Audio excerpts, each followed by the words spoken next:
Hello again.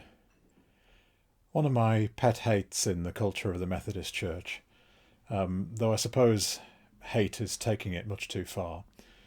One of my pet, not really hates, is the amount we seem to go on about John Wesley. John Wesley was one of the founders of our movement in the 18th century and became its leader as the movement grew and eventually split from the Church of England. Much of our way of thinking does come from him, but I think it's also true to say that much of our culture grew out of the Victorian period, and that many of our peculiarities as a church today come from how the reunion of most British Methodist groups happened in the 1930s. And of course, like it or not, here we are in the 2020s. Wesley's world seems a long way away. But here I am, looking back to Wesley.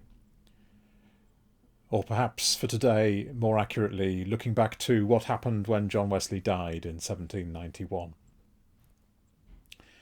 I find it fascinating that Wesley set up a conference of ministers to advise him, or perhaps to listen to him. There was no doubt in those days who was in charge. It was in great part through the force of John Wesley's personality that the movement grew and survived. But the problem with that was that when he died, there was a hole. Who could ever fill his shoes? The person Wesley himself had in mind to succeed him rather inconveniently died first. Well, the answer is no one really. No one could really fill his shoes. It was conference which became the governing body. Issues relating to the makeup of conference and particularly the balance of authority between ministers and lay people have always been controversial in the history of Methodism. But a key thing is that there is, at least in theory, no single authority figure. It's as if the church looked back at John Wesley and thought, well, we're not doing that again.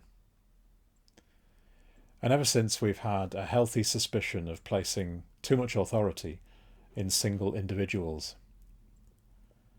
It's no doubt part of the reason why the British Methodist Church, at least, has never had bishops. And although conference is officially open to the possibility of having bishops, there is always strong opposition in the wider church. It's true that we do have a president of conference and a vice president of conference, but they serve a very limited term and they are there as representatives of the body of conference. They do have some temporary personal authority, such that, for example, if my phone rang and it was the president of conference, I'd be worried. But the real authority is, at least in theory, an authority that lies with conference. About 5 years or so ago, there was a children's charity which stopped operating when there were various criticisms of the way it had been run, including some questions of financial mismanagement. They'd had a well-known and charismatic figurehead leader, but when that person was no longer on their pedestal, things collapsed. It's not easy when a hugely powerful and influential figure, perhaps a single person who is in charge, it's not easy when they are suddenly no longer around. In the USA, Donald Trump appears to be in some kind of denial of the facts of the recent presidential election. He has ruled as the strong man who can do pretty much whatever he wants. And that's probably part of his attraction with some people. But whatever you think of his way of being president, and you won't be surprised to learn I don't think very much of it, whatever you think of his way of being president, the idea of power falling away from him is problematic. It looks rather as if it's problematic for him personally because he's not used to not getting his own way, and he's spent so long mocking people he calls losers that ending up losing something himself must be almost inconceivable. Now, I might be very glad that Trump will be leaving office, and maybe his supporters will find it harder to sustain their movement without him. I find it hard to see how his way of being aligns with a life of faith. It's interesting that both candidates for president and both candidates for vice president of the USA identify with Christian faith. But of those four people, I think Only one has claimed that they attend a particular church, for the church in question then to feel the need to put out a statement to say that they were not actually an active member. And there was huge anger in the church when Trump had demonstrators and people working to provide relief, had them tear-gassed away just so he could pose for a photo shoot in front of a church building holding a Bible. Nevertheless, a lot of active Christian people have been huge supporters of Trump. That might cause a mixture of surprise, anger, and embarrassment among many other Christians. But the proponents of the so-called prosperity gospel who hold sway in the White House at the moment do claim to be part of the same faith that I claim to be part of. Weird, but true. And perhaps I might come back to that question of how I can claim to be Christian when they claim to be Christian sometime. But the legacy of a charismatic leader or an autocratic leader is difficult. If all your hopes are in one person, what happens when they're gone? If all your focus is on being told what to do by the person in charge, what happens when the instructions stop coming? I sometimes read the New Testament as an account of how the Jesus movement managed to carry on after the death of their charismatic leader.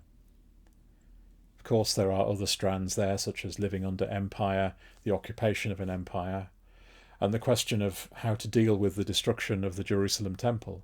But maybe the New Testament is, in part, an account of how the Jesus movement managed to carry on after the death of their charismatic leader. We have the stories of Jesus blended into the stories of the apostles and the churches. The individual becomes corporate. Perhaps the emergence of what are called elders in the churches gives a clue as to how it worked in the end. It's not that they were without leaders, but they became a different kind of leader with a different kind of structure to the church. Since then, of course, more and more individual charismatic figures have risen and fallen in the church. And we have had very powerful individual leaders. Some of that we might find easy to celebrate. Some of it might be surprising, embarrassing, and worthy of anger. The church has become more or less enmeshed in the politics of society, taking or relinquishing power. Sometimes that's gone well, sometimes not. The news today is of turmoil inside number 10 Downing Street, with powerful people rising and falling. Among the backroom staff, who may or may not be actually running the show, Lee Cain has resigned, and there were rumours last night, which since have been quashed it seems, that Dominic Cummings might follow. What would the current government be without him? And more the infighting continues. It's a common way of life in the so-called higher echelons of politics. It's a temptation in the church too. And it's a reminder that those of us who might have power and authority are challenged to work with it in particular ways.